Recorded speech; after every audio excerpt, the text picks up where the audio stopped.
On my 18th birthday, Natalia and Gary handed me a trash bag and locked the door, telling me to sink or swim. 11 years later, they returned, demanding I give my estate to my bankrupt brother, Kyle.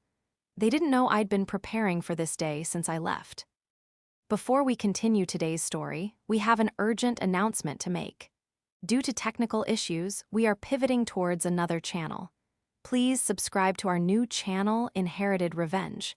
You can find the link in the video description, the pinned comment, and the collaboration tag on this video. Make sure to switch over now so you don't miss out. Thank you for your support. Now back to the story. I was lying on the sofa, a heavy knitted blanket pulled up to my chin, shivering despite the fire crackling in the hearth. The fever had broken hours ago, but the pneumonia had left me feeling hollowed out, as if my bones had been replaced with fragile glass. My landscaping firm had just finished the massive Holloway Estate project, 3 months of mud, sweat, and logistical nightmares, and my body had chosen the moment the final invoice was sent to completely shut down. I reached for the mug of tea on the coffee table, my hand trembling slightly.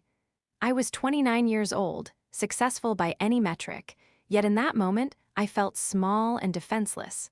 I just wanted to sleep for a week. The doorbell rang. It wasn't a polite chime, it was a persistent, demanding lean on the button. Buzz, buzz, bzzzzzzzzzt. I groaned, pushing myself upright. I wasn't expecting anyone. My assistant, Sarah, knew strictly to leave me alone, and I ordered all my groceries online. I shuffled to the door, wrapping my robe tighter around myself, my chest aching with every breath. I checked the security monitor. My blood ran cold. The fever hadn't returned, but a different kind of heat flashed through me, pure, unadulterated panic followed instantly by a wave of nausea. Standing on my porch, looking distorted through the fisheye lens, were 3 people I hadn't seen in 11 years. Natalia, Gary, and Kyle. My mother, my father, and my brother. They looked older. Natalia's hair was dyed a harsh, chemically bright blonde that didn't suit her skin tone, and Gary had gained significant weight, his jowls hanging heavy over a stiff collar. Kyle looked like a ghost. He was 26 now, but he stood with the slumped posture of a scolded teenager, staring at his phone, refusing to look at the door. I shouldn't have opened it. I should have called the police. I should have gone back to the couch and pretended I wasn't home. But the conditioning of a childhood spent seeking their approval is a powerful, insidious thing. Before my brain could scream stop, my hand had unlocked the deadbolt. The door swung open. The cool autumn air rushed in, chilling my sweat-dampened skin. "Willow," Natalia said. "No hello. No how are you." Just my name, spoken with the same tone one uses to address a servant who is late with dinner. She looked me up and down, her eyes lingering on my pale face and the expensive silk of my robe. "You look terrible." "I have pneumonia," I managed to rasp out, my voice weak. "What are you doing here?" Gary stepped forward, forcing me to take a step back into the foyer. He didn't ask to come in, he just occupied the space, his physical presence as dominating and suffocating as I remembered. "We need to talk, family business." "I don't have family business," I said, trying to summon the authority I used with contractors and clients. "I haven't been your family since the day I turned 18. "Don't be dramatic, Willow," Natalia snapped, brushing past me and walking into my living room, my sanctuary. She began scanning the space, her eyes calculating the value of the art on the walls, the custom furniture, the high vaulted ceilings. "We heard you were doing well. Landscape architecture. Sounds like glorified gardening to me, but clearly it pays." Kyle shuffled in last, finally looking up. His eyes were rimmed with red, and he looked terrified. He wouldn't meet my gaze. "Sit down," Gary commanded, not a request. He pointed to the armchair opposite the sofa. I remained standing, leaning against the doorframe for support. "Get out of my house." Natalia ignored me. She picked up a crystal vase from the mantel, inspecting the bottom for a brand name. "We're not going anywhere. We have a crisis, and since you're the only one sitting on a pile of money while your brother suffers, we've decided on a solution." "A solution?" I asked, my head spinning. Gary turned to me, his face set in a grim line. Kyle is in trouble, real trouble. He's going to lose everything. He needs a fresh start. He needs stability. And, Natalia said, placing the vase down with a sharp clack. You have this enormous house, far too big for a single woman with no children. It's practically obscene. We've decided that you're going to transfer the deed to T. He guessed cottage and the main house's equity to Kyle. It will give him the assets he needs to settle his debts and a place to live while he gets back on his feet. I stared at them. The room seemed to tilt. You want me to give him my house?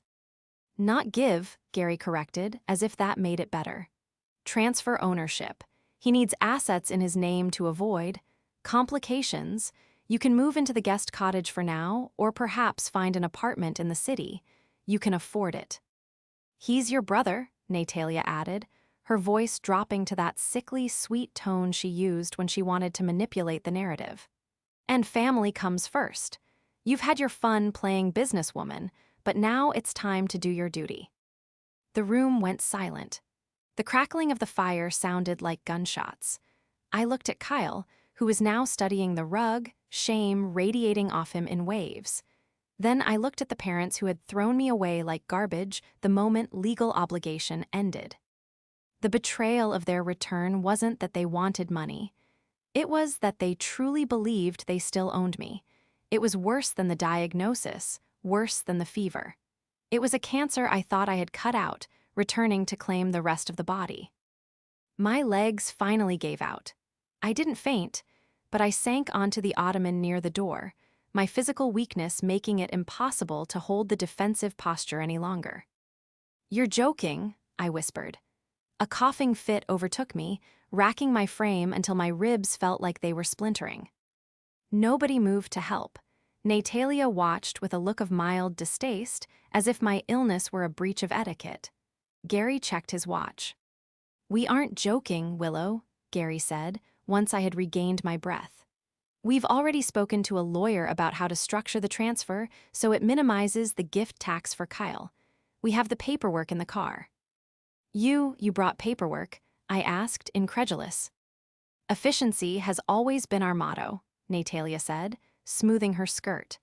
She walked over to the large bay window that overlooked the 3 acres of manicured gardens I had designed and planted with my own hands. This view is nice. Kyle, you could set up your gaming studio in the sunroom. The light is perfect. Kyle mumbled something that sounded like, I don't know, Mom. Hush, Kyle, she snapped, not looking at him. We are fixing this for you. Stop being ungrateful. I looked at them, really looked at them. They hadn't changed. Not one bit. They were still the grand architects of their own reality, moving people around like chess pieces. They saw my success not as an achievement to be proud of, but as a resource to be harvested. They didn't see me. They saw an ATM with a pulse. I haven't seen you in 11 years, I said, my voice gaining a little more steel as the shock began to curdle into anger. You didn't come to my college graduation. You didn't call when I was hospitalized after the car accident 3 years ago. I know Aunt Marge told you. You didn't send a card. Nothing. And you walk in here while I'm sick and tell me to move out of my own house. We're here now, Gary said, dismissing the past decade with a wave of his thick hand. Stop living in the past. That's your problem, Willow. You always held grudges. We did what we had to do to make you independent. And look, it worked. You're rich. You should be thanking us for the push. The push, I laughed, a dry, rasping sound. You threw me out at midnight. And you survived, Natalia said coldly. But Kyle is sensitive. He needs support. He's not like you. He's an artist, a creator. The world is too harsh for him. He's 26, Mother. He's not a child. He has potential, Gary bellowed, his face flushing red. It was the same tone he used to use right before the belt came out. And he is in a crisis. Do you have no heart? Your own brother is facing ruin, and you're sitting here hoarding wealth like a dragon. It's disgusting. What kind of ruin? I asked, looking directly at Kyle. What did you do, Kyle? Kyle opened his mouth, but Natalia cut in instantly. It doesn't matter. bad investments. The economy is terrible. The point is, he has debts, and he needs assets to secure a loan to pay them off, or, well, let's just say the people he owes aren't banks. So you want me to give him my house so he can leverage it against a loan shark? I clarified. It's a temporary measure, Natalia insisted, once his crypto investments bounce back. Crypto, I muttered, of course. He just needs the deed, Gary said, stepping closer to me, using his size to intimidate. You sign it over. He gets the loan. He pays the debts. He lives here to save on rent. You have plenty of money. You can buy another place. Or rent. It's just a house, Willow. People are more important than things. People are more important than things. The irony was so thick I could taste it like bile. These were the people who sold my childhood dog Bikaus. He shed too much on the new carpet. I closed my eyes, taking a deep breath. They thought they had me cornered. They thought I was still the scared little girl who desperately wanted mommy and daddy to love her. They thought that by appealing to family duty, they could override the logic of a woman who had built a business from scratch in a male-dominated industry. They saw the sick girl in the robe. They didn't see the wolf underneath. I need time, I lied. I'm sick, I can't think straight. We don't have time, Gary growled. The deadline is tomorrow. Then you should have come sooner, I said, meeting his eyes. I'm not signing anything today. Come back tomorrow at noon. I'll see what I can do. Natalia and Gary exchanged a look of victory. They thought they had won. They thought I was folding. Fine, Natalia sniffed. Noon tomorrow, and Willow, have the guest cottage cleaned. I noticed dust on the blinds. They turned and marched out, Kyle trailing behind them like a beaten puppy. He paused at the door, looking back at me for a split second. In his eyes, I saw apology, but I also saw cowardice. He wouldn't stop them. He never did. I locked the door behind them and leaned my forehead against the cool wood. My breathing was ragged, my fever threatening to spike again from the stress. They were coming back tomorrow to take everything I had built. They thought they held all the cards, the parental authority, the guilt, the desperation. But they had forgotten one crucial thing. I wasn't just a landscape architect. I was a survivor of the Gary and Natalia school of parenting. And unlike Kyle, I had learned my lessons well. I pushed myself off the door and walked not to my bed, but to my study. I had a phone call to make and a safe to open. To understand why the sight of them made me physically ill, you have to understand the night I turned 18. I had been an obsession for Natalia and Gary, or rather, my obedience was their obsession. I was a straight-A student, captain of the debate team, never drank, never partied. I did everything right because I was terrified of doing anything wrong. But there was a rule they had repeated since I was in kindergarten. When you turn 18, our legal obligation ends. You are an adult, you figure it out. I thought it was a motivational tactic, a way to encourage independence. I didn't think it was a literal eviction notice. My birthday falls in November. It was raining that year, a freezing, sleeting rain that turned the streets into rivers of slush. We had cake after dinner. I blew out the candles. I opened my one gift, a set of luggage. Happy birthday, Gary had said, checking his watch.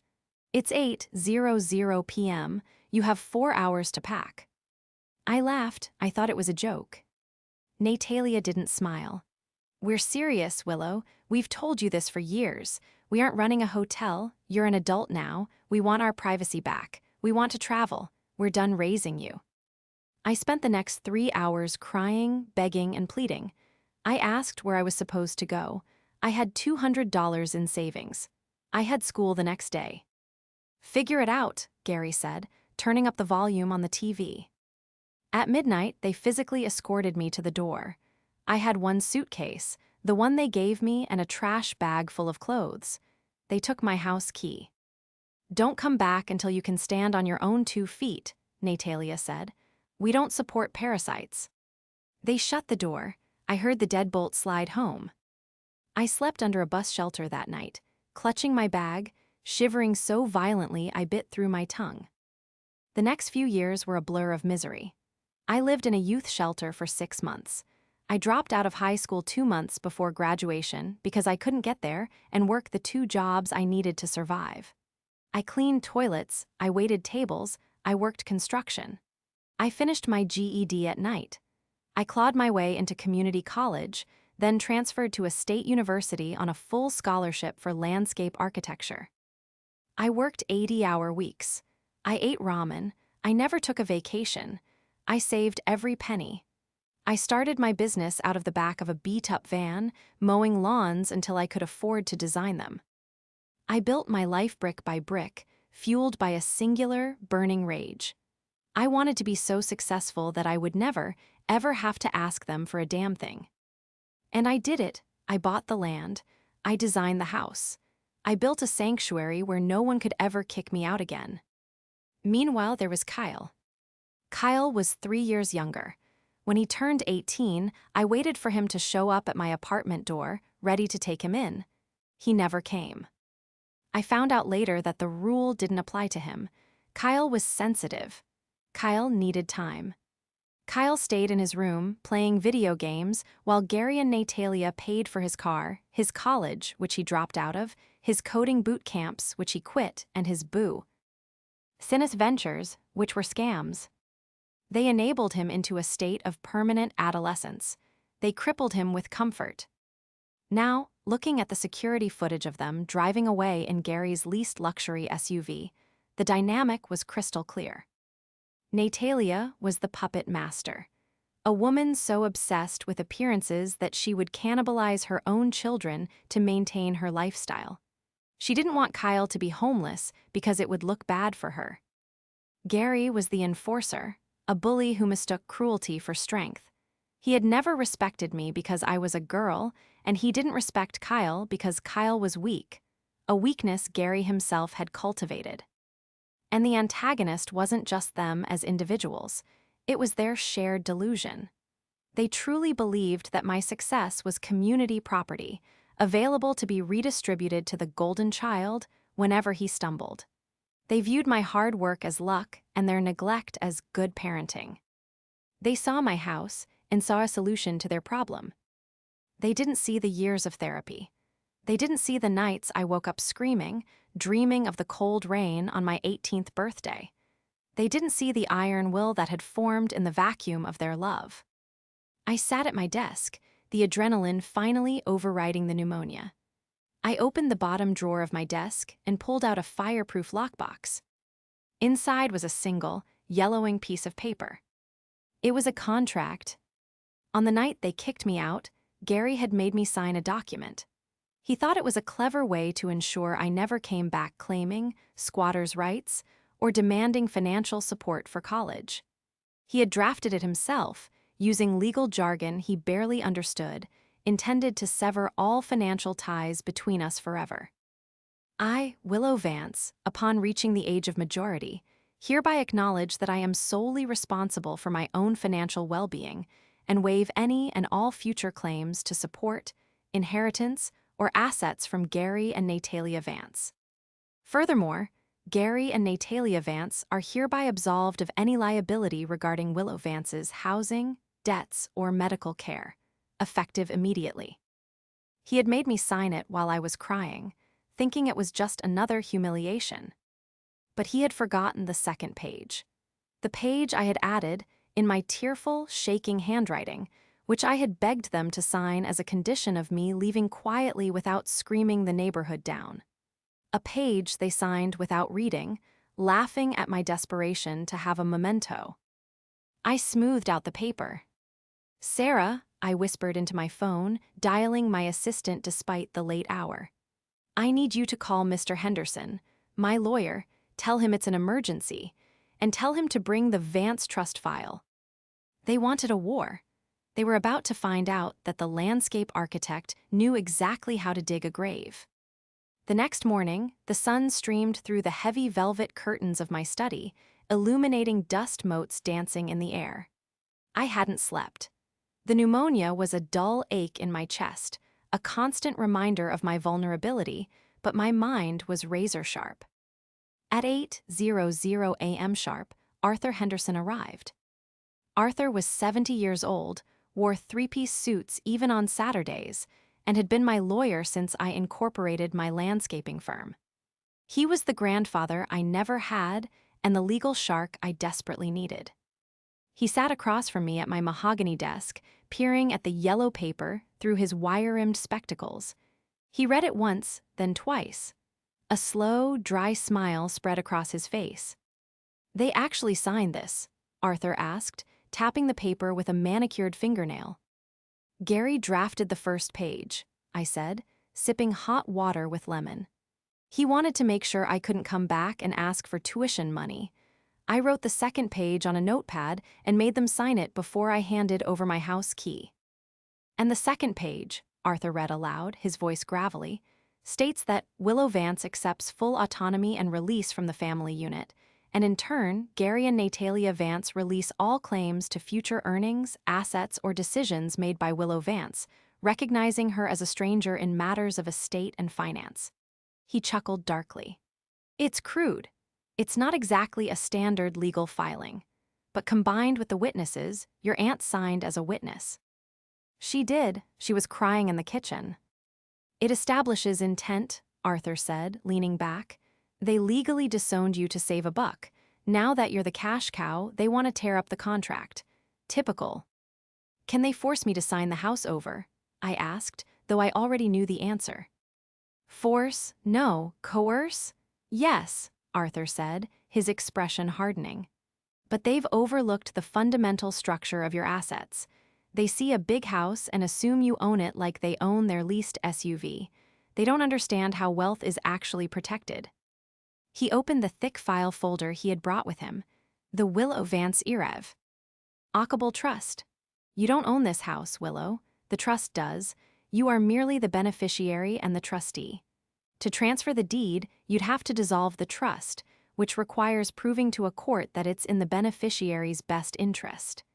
Giving away a $2 million asset to a bankrupt sibling to pay off crypto debts is the opposite of your best interest.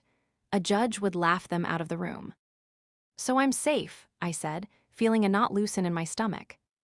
"Legally, yes, but these people," Arthur gestured to the door, "they aren't operating on logic. They're operating on entitlement and desperation. That's what worries me. People don't show up after 11 years demanding a house for bad investments. That smells wrong." "You think they're lying." "I think bad investments is a euphemism," Arthur said. "I took the liberty of running a preliminary background check on your brother this morning while I was having my coffee.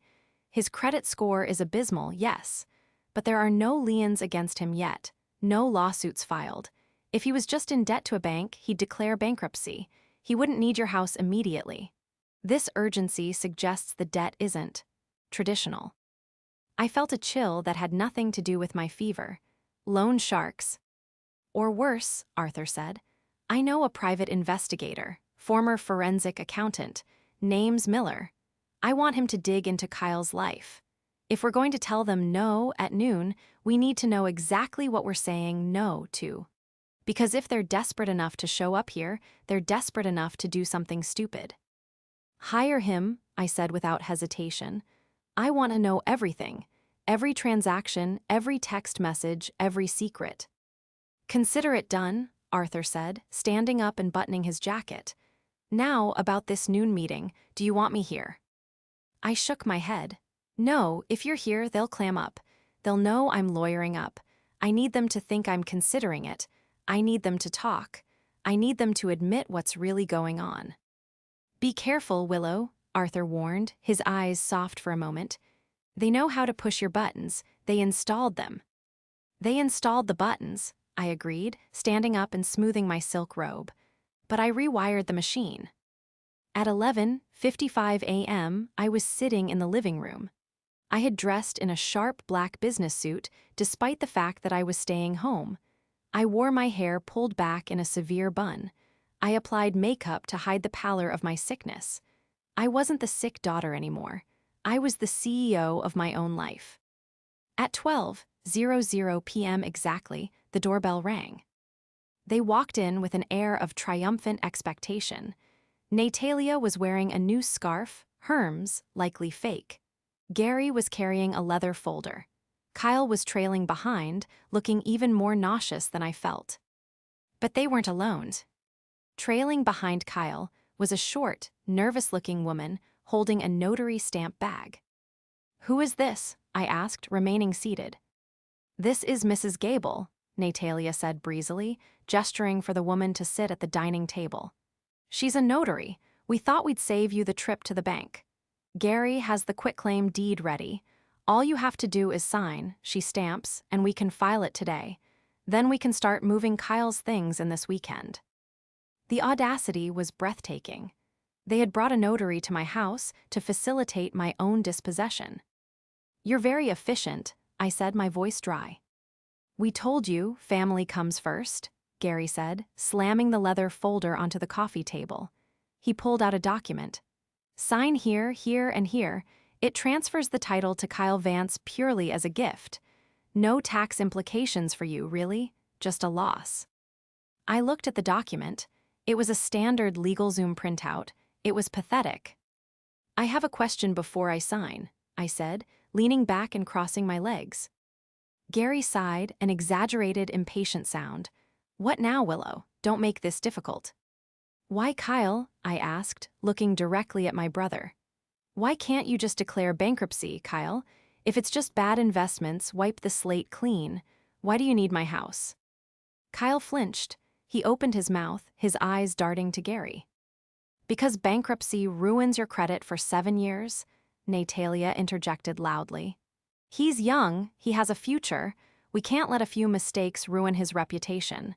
We are Vances. We don't declare bankruptcy." "You don't declare bankruptcy," I repeated, "but you do extort your estranged daughter." "It's not extortion," Gary shouted, his face reddening. "It's restitution. We raised you, we fed you. We put a roof over your head for 18 years. You owe us." "I owe you," I stood up, grabbing the yellow paper from the side table. "According to this, I don't owe you a thing." I held it up. Gary squinted at it, confusion clouding his angry features. "What is that?" "It's the contract you made me sign the night you kicked me out," I said, my voice steady but cold as Ike. Remember, Willow Vance is solely responsible for her own financial well-being." And the second page, "Gary and Natalia Vance release all claims to future assets." Gary's face went pale. Natalia gasped, "You kept that?" "I framed it," I lied. "It was the best gift you ever gave me, freedom." That's not legally binding," Gary stammered, though he looked unsure. "It was just a house rule list." "It's a signed contract with a witness," I corrected, "but that's not the real problem for you." I dropped the yellow paper back onto the table and picked up the quitclaim deed they had brought. I ripped it in half. The sound of the tearing paper was loud in the silent room. Mrs. Gable, the notary, looked like she wanted to melt into the floor. "You can't do that," Natalia shrieked. "I just did," I said.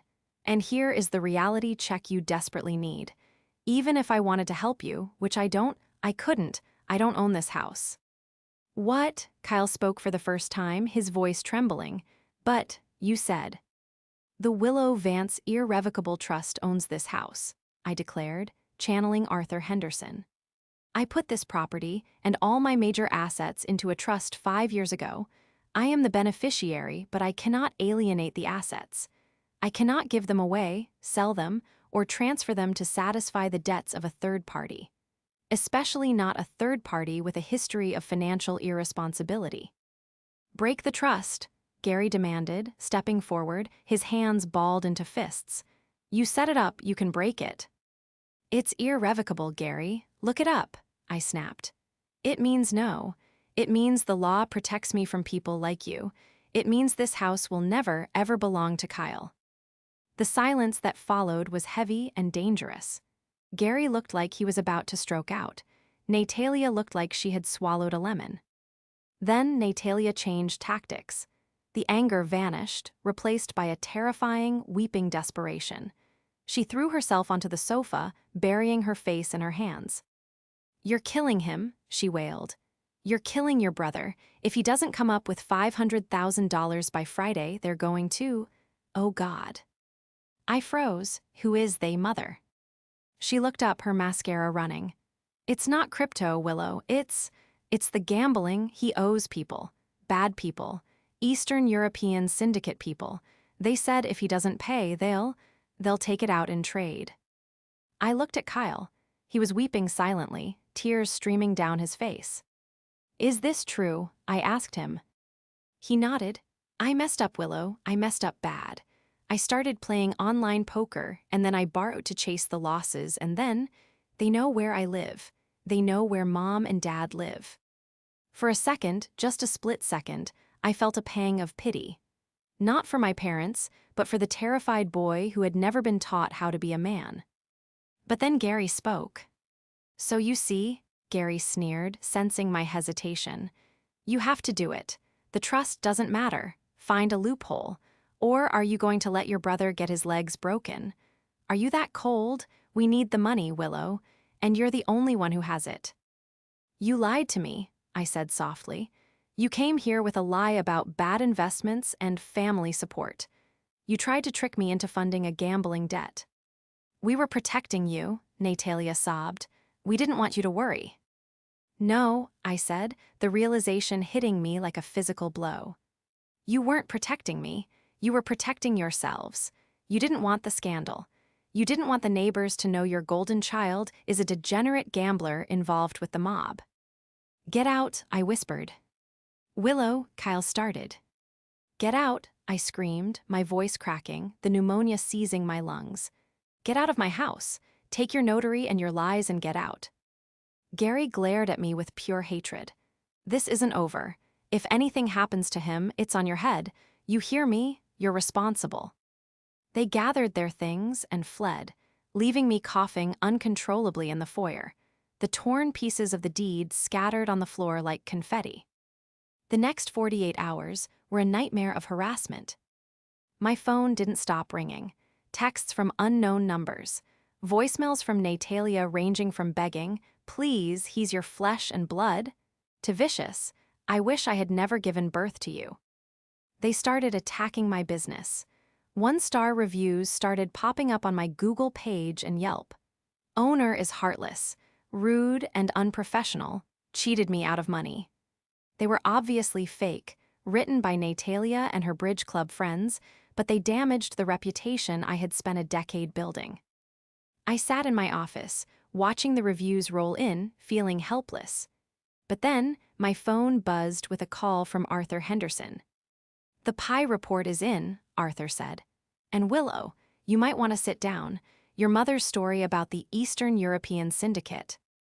Yeah. It's a lie. I blinked. What? Kyle doesn't owe money to the mob, Arthur explained. Mr. Miller dug into the financials. Kyle was working as a treasurer for a local charity, the Bayside Youth Initiative. He embezzled nearly $600,000 over 2 years to fund a day trading addiction. Not poker, day trading. He lost it all. Oh my God. The audit is scheduled for next Monday, Arthur continued. That's the deadline. That's why they need the money by Friday. They aren't trying to save his legs from breakers.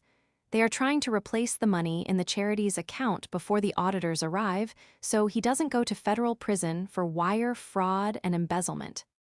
I felt the room spin. They aren't scared of violence, they're scared of prison. Correct, and the scandal, Arthur added. Your father is on the board of that charity. If this comes out, Gary goes down for negligence, and the family name is mud. They are trying to use your house to launder the theft. I hung up the phone, a cold fury settling over me. It was so much worse than I thought. They weren't just asking for money, they were asking me to be an accessory to a felony. They were trying to drag me into their criminal mess to save their social standing. I printed the report Arthur had emailed me. That evening I was home, the lights off, watching the rain streak against the glass. The doorbell rang again. I checked the camera, it was just Kyle. Alone. He was soaked to the bone, standing in the rain, looking like a drowned rat. I opened the door. I have nowhere to go, he whispered, shivering. Mom and Dad kicked me out. What? I asked, confused. Why? Because I couldn't get you to sign, he said, his voice breaking. They said I'm useless. They said if I can't fix this, I can't stay there because they don't want the police knocking on their door when the audit happens. He walked in, dripping onto my hardwood floors. He collapsed onto the rug, sobbing. I'm so sorry, Willow. I'm so sorry. I didn't mean to steal it. I thought I could make it back. I thought I could double it and put it back and no one would know. You stole from a charity, Kyle, I said, looking down at him. And Dad knew. Dad helped me get the access codes, Kyle admitted between sobs. He didn't know I was taking it until it was gone. Now he's just trying to cover his own ass. He looked up at me, his eyes pleading. Please, Willow, I don't want to go to jail. I'm scared. I'll do anything. I'll work for you. I'll be your gardener. Just help me. I looked at my brother, the brother who never called, the brother who watched them kick me out and did nothing. He was pathetic, yes, but he was also a victim of two monsters who had raised him to believe consequences were for other people. But I couldn't save him, not in the way he wanted. Giving him the money would only continue the cycle. It would make me an accomplice. I can't give you the money, Kyle, I said gently. He wailed, curling into a ball. But, I said, my voice hardening, I can help you, but you have to do exactly what I say, and it involves going against Mom and Dad, completely. He stopped crying and looked up. What? We are going to stop them, I said. They want a solution. I'm going to give them one. But first, we need to go to the police. The police, he recoiled. No, I can't. You can turn yourself in, I said firmly. You cooperate. You tell them Dad gave you the codes. You make a deal. It's your only chance at a future that isn't looking over your shoulder. And it's the only way to stop Mom and Dad from controlling you forever. They'll kill me, he whispered. No, I said, reaching down and helping him stand up. They won't, because tomorrow is the charity's annual gala, the Bayside Ball. Dad is giving the keynote speech, isn't he? Kyle nodded. Good, I said, a plan forming in my mind, a plan so sharp and final it frightened even me. Then that's where we're going to finish this. Go shower. You're staying here tonight. Tomorrow, we go to war. The Bayside Charity Gala was held in the ballroom of the Grand Hotel, a venue that smelled of stale perfume, expensive lilies, and old money. It was the kind of place where people smiled with their teeth while their eyes calculated your net worth. I parked my modest sedan between a Bentley and a Porsche. Beside me, Kyle was shaking so hard his seatbelt was vibrating against his chest. He was wearing a suit I had bought him that morning, one that actually fit, replacing the slouchy, oversized clothes he usually hid in. I can't do this, he whispered, staring at the revolving doors. They're all in there, the board members, the donors, Mom and Dad. You have two choices, Kyle, I said, unbuckling my seatbelt and turning to face him. You can walk in there with me, face the music, and take the plea deal Arthur arranged. Or you can run, let Dad pin the entire embezzlement on you while he lays the grieving father, and spend the next 10 years in federal prison. It's up to you. He swallowed hard, his Adam's apple bobbing. Dad will kill me. Dad is about to lose his teeth, I said, my voice cold. He just doesn't know it yet. Are you ready to stop being their puppet? Kyle took a deep, shuddering breath. I'm ready. We walked in. The ballroom was a sea of black ties and sequins. A string quartet was butchering Mozart in the corner. Waiters circulated with trays of champagne and caviar blinnies. It was the perfect ecosystem for Gary and Natalia Vance, a world built entirely on surface-level appearances. We spotted them immediately. They were holding court near the ice sculpture, a centerpiece carved into the shape of a lighthouse. Gary was wearing a tuxedo that strained at the buttons, a glass of scotch in his hand, laughing loudly at something a local judge was saying. Natalia was draped in a silver gown that cost more than my first car, clutching the arm of the mayor's wife. They looked invincible. They looked like the pillars of the community. Then Natalia saw us. Her smile faltered, then vanished. She grabbed Gary's arm, her nails digging into his sleeve. Gary turned, his face going from jovial to purple in a split second. He said something to the judge, excused himself, and began marching toward us, Natalia trailing in his wake like a shark's pilot fish. They intercepted us near the buffet, away from the main crowd, but still in plain view. "What the hell are you doing here?" Gary hissed, his voice a low rumble of menace. He looked at Kyle, then at me. "I told you to fix this, Willow. Instead, you bring him here to embarrass us." "We aren't here to embarrass you, Dad," I said, keeping my voice level. "We're here to close the account." "Did you sign the papers?" Natalia demanded, her eyes darting around to see if anyone was watching. "Do you have the money? The auditors are coming on Monday, Willow. Monday." "There is no money," Kyle said. His voice was quiet, barely a whisper. "Speak up, boy," Gary snapped. Kyle straightened his spine. For the first time in his life, he looked our father in the eye. "I said, there is no money, I lost it all, and Willow isn't giving you her house to cover it up." Gary's face contorted. "You ungrateful little," he raised a hand, a reflex from a lifetime of bullying, but I stepped between them. "Don't," I warned, my voice cutting through the ambient noise of the party. "You aren't in your kitchen anymore, Gary. You're in public, and you're about to be in a lot more trouble than a scene at a party." "You think you're so smart," Natalia sneered, her silver dress shimmering as she trembled with rage. "You think you can just waltz in here and dictate terms? We are your parents. We made you." "You made me leave," I corrected. "And then you made Kyle into a criminal to fund your lifestyle." "We didn't make him steal," Gary shouted, losing control of his volume. A few heads turned. "He did that on his own. He's a screw-up just like you were." "Is that what you're going to tell the police?" I asked calmly. "That Kyle acted alone, that he guessed your password for the charity's treasury account, the password you keep in your desk drawer." Gary froze. "How do you know about that?" "Because I told her," Kyle said. "I told her everything. I told her how you gave me the login when I said I needed a short-term loan for the crypto scheme last year. I told her how you've been skimming expenses from the fund for years to pay for the lease on the SUV and Mom's trips to Cabo." The color drained from Natalia's face. "Kyle, shut up. You're talking nonsense." "It's not nonsense," I said. "It's evidence. We went to the district attorney this morning. Kyle confessed to everything, the embezzlement, the wire fraud, and the collusion." Gary dropped his Scotch glass. It shattered on the marble floor, the sound distinct and shocking over the string quartet. The chatter in the room stopped. People turned to stare. You went to the DA," Gary whispered, horror dawning on him. "You turned in your own brother." "I saved my brother," I said. "He's getting a reduced sentence for cooperation. He's going to pay his debt to society, not to you. But you—" I took a step closer, enjoying the way he shrank back. "You're the fiduciary, you're the board member, and you're the one who facilitated the theft to cover your own tracks." "You wouldn't," Natalia gasped, clutching her pearls. "This will ruin us, the scandal, the shame. Willow, please, family comes first." "You're right," I said, my voice echoing in the silent ballroom.